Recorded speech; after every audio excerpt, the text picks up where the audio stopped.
I put in the request. I guess there was no way that AT could say no. So we appreciate him joining us today on the last day of 2020. I wanted to end 2020 with Aaron Torres. Well, it's the right way to do it. Absolutely. Aaron, I know it's morning where you are. Good morning and an early Happy New Year. How's it going? You guys doing? We're good, my friend. Good, my friend. I'm sorry I put the pressure on you last night, but heck, I was just so damn excited watching that game last night, and we had to end 2020 with a little Aaron Torres because we didn't get to talk to you last week or anything like that. Well, yeah, that's what they call in the business cyberbullying, Matt. And, a lot of people get in a lot of trouble for that. So just be careful. That's all I'm saying. You're lucky that I'm a good guy, but just be careful. I'm kidding, guys. Love joining you. Definitely did not feel normal. I'm not even kidding. You guys are going to think I'm making this up, but I literally had the thought of it felt like I hadn't talked to you guys in forever, knowing I didn't talk to you last week, and I was assuming I wasn't going to talk to you this week. So very excited to talk to you guys. I mean, I've been talking with Aaron for like 5 years now on almost a weekly basis, so it did feel very weird. AT, by the way, if you feel cyberbullied by SmackDown, wait till you feel what it's like in person. It's 6'6", 300 pounds. So are we really too excited about this win? I'm barefooted. I'm about 6'4". When I got my shoes on, about 6'5", 6'6". My goodness, I had no idea. I just see you eating. No wonder you were drinking margaritas out of the pitcher before your taco eating contest. That story keeps growing and growing and bounds, and it keeps growing by pitchers that I drank on the Chaos in the Cantina. I can throw down some. I am glad you told me, because if I ever, have the pleasure of hanging out with you guys in person, I would not have been ready for that the first time I walked in the door. So. All right, let's dig into this Arkansas win last night. Are we too excited about it? Because I see, first of all, it's tough to win at Auburn. Second of all, 97 points on the road, a balanced attack every single way. You get Justin Smith hurt. The team had to step up in absence of one of their best and most physical players. I know it's just one game, and you've got another 17 left in this league, but. Aaron, I mean, I was really impressed last night. Am I making too much of it? No, I don't think you are. I mean, listen, Phil, obviously home court advantage isn't quite what it once was, a year ago or so, or basically at any point in the history of sports before this year.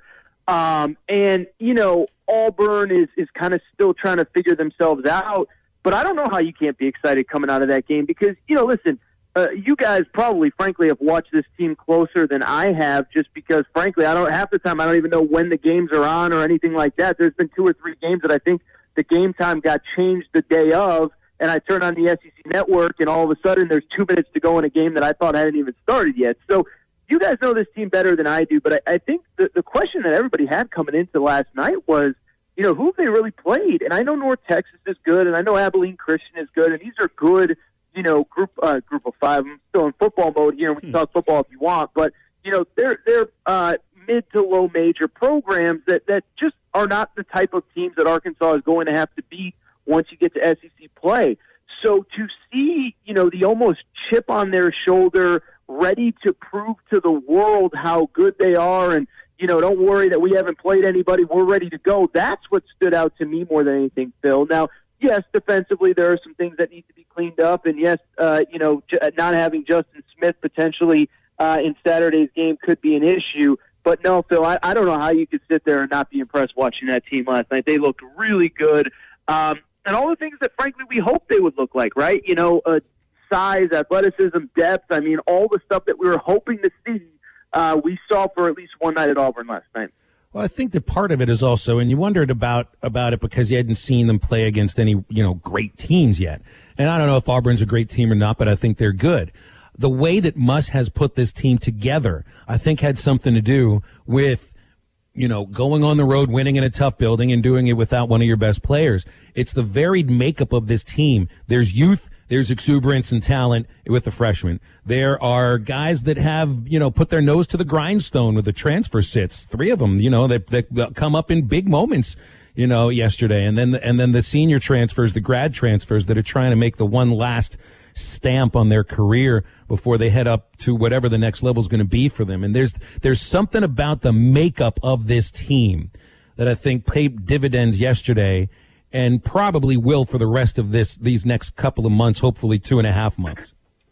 Well, the one thing that Coach Muss has always coached well is toughness, mental toughness, physical toughness. I'll tell you guys a story. His last year at Nevada, they played a game at Staples Center, which is in L.A., down the road from where I live.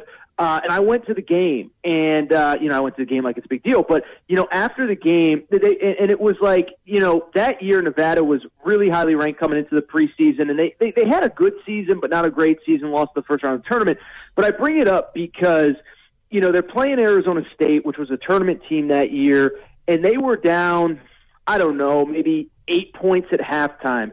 And then they just came out in the second half, turned up the screws, made every play. They won by about 7 or 8. And you're just like, what happened? Like, that team was down, and it was just over. And I remember seeing one of their assistant coaches who's not with Arkansas. He senses, him and Muss have parted ways. They're still close, whatever. I saw him in the alleyway, the runway, whatever, the building. He goes, man, I just don't know how Muss gets these guys to play as hard as he does.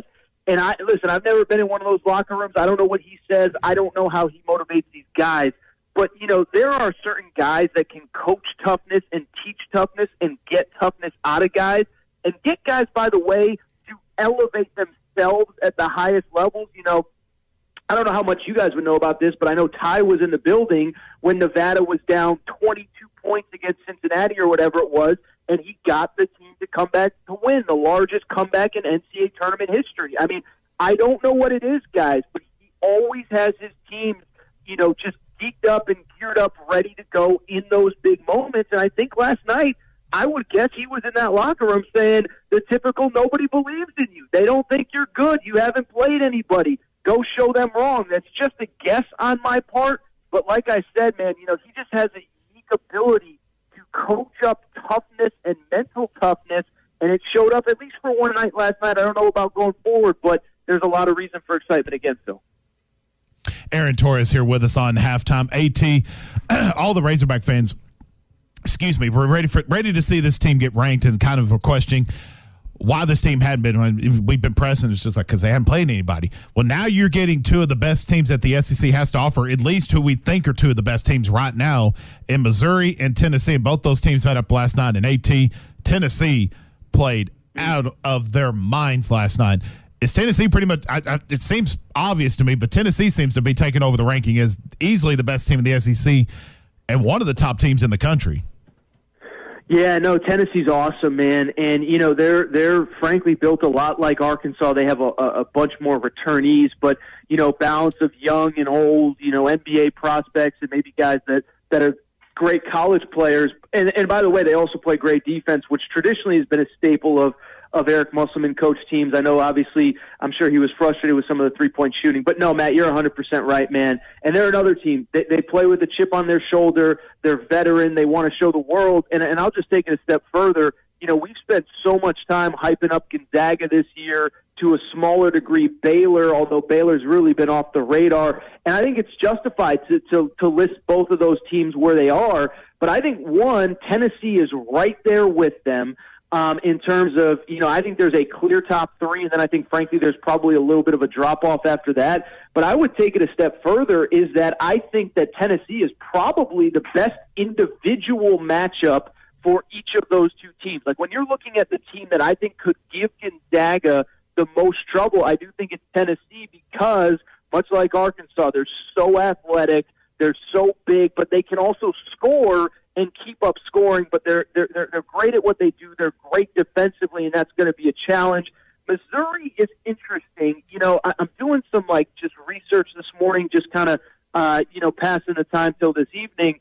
Missouri, they have some great wins, but if you look at just kind of the stats that would reflect a team being good, they don't really jump out as a team that should be as good as they are. They don't shoot the ball well. They're not scoring the ball as well as they were early in the season. They turn the ball over a lot for a veteran team. They're a team that basically returned completely intact, and I wonder, early in the season when teams just haven't had practices and all that stuff, maybe it really was to their benefit, and now everybody's kind of closing the gap. Not to say that Arkansas is definitively going to win on Saturday, not promising or making any guarantees. I'm just saying I need to see more on Missouri and figure out Are they in that upper tier where I know Tennessee is and I believe Arkansas is as well, or are they a step below that? Real quick before we let you go, we'd love to give you a shout-out for the Aaron Torres podcast that you put out every week, which is absolutely fantastic. And on your tweet that you penned just a little bit ago, time to question Calipari at Kentucky. I was wanting to take a dive in on that for a second. I mean, sure. I know we love to make fun of Kentucky around here. I mean, obviously being 1-6, but there's 13 other fan bases in the SEC that do. You're not alone. But I mean, I understand they're 1-6. I get how they came down in non-conference play, but AT, they played some darn good teams in their non-conference slate.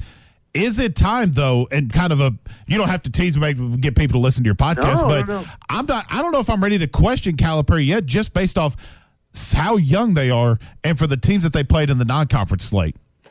Yeah, and that's why we call it a tease in this business, Matt, because I think if you listen to it, it probably isn't exactly what it maybe looks like on paper. First of all, the guy won the SEC last year. Like, he knows what he's doing. But I also think the way that he builds programs, I think it's time to kind of put it under a microscope because, we're getting to a point in college basketball where maybe, frankly, the best players aren't going to come to play college basketball. Maybe they're going to go to the G League. Maybe they'll pursue overseas opportunities. Maybe they'll, frankly, just go to other schools that are recruiting them like Anthony Edwards. You don't have to go to Kentucky to be the number one pick like you did maybe 7 or 8 years ago. And I think what concerns me is that he's so focused on getting he's branded it as this NBA, minor league academy, basically. And I think at some point he has become so worried about getting those guys to the NBA that, he kind of loses touch with some of the quote-unquote role players. And if you look at that program, listen, everybody has had a lot of transfers over the last couple of years, but they seem to have a lot of transfers, and not only a lot of transfers, but transfers that are going on to have success at other programs. Arizona's leading scorer this year started at Kentucky. Johnny Juzang, who couldn't get off the bench at Kentucky last year, is averaging double figures for UCLA. If you can do that at Arizona and UCLA, you can do that at Kentucky. But Calipari doesn't give these guys the chance. And so I just think in this era we're about to enter with fewer elite freshmen, doubled with the one-time transfer rule where guys don't have to sit on the bench and wait their turn. If you're not going to give them a chance, they're just going to go somewhere else. I just think he needs to do a better job. I think he's great at developing the stars. I think he needs to develop role players. I think he needs to develop a bench because you can't just use the excuse of I'm starting over with a brand new roster every single season, when part of it is that a lot of guys are transferring out because you're not even giving them the opportunity. So that was what it was about. But to your point, Matt, they're going to figure it out at some point. Does that mean a tournament bid this year? I don't know because time is running out. But, I think he's got to do a better job of not just building up his superstars, which he's done a great job of, but figuring out a way to get those second and third tier players some minutes and so find them a role so they can stick around for 2 or 3 years and kind of help develop that program as well. Aaron, appreciate you, man. We'll let you go with that. Always appreciate your time that you give us. Hope you have a happy new year. We'll get into the football stuff next week with the college football playoff getting going tomorrow. Thanks again. Thanks, AT. Don't want to spoil it. I think we'll be talking Alabama-Clemson. Thanks, guys. Shocker. I think we will too. I think that's what most of us think. All right, that's Aaron Torres. You make sure you follow him at Aaron_Torres on Twitter and give a listen to his latest podcast, the Aaron Torres Sports Podcast. Always a good listen. One thing to think about this, how Kentucky is playing and just the record right now, that drags the rest of the league down. Look, we all love watching Kentucky languish like this, but that hurts the rest of the league's RPI or with the net rankings, whatever like that. It used to be, you played Tennessee, those net rankings would go up. It's not going to happen now. All right, we'll come back after the break and wrap this year up.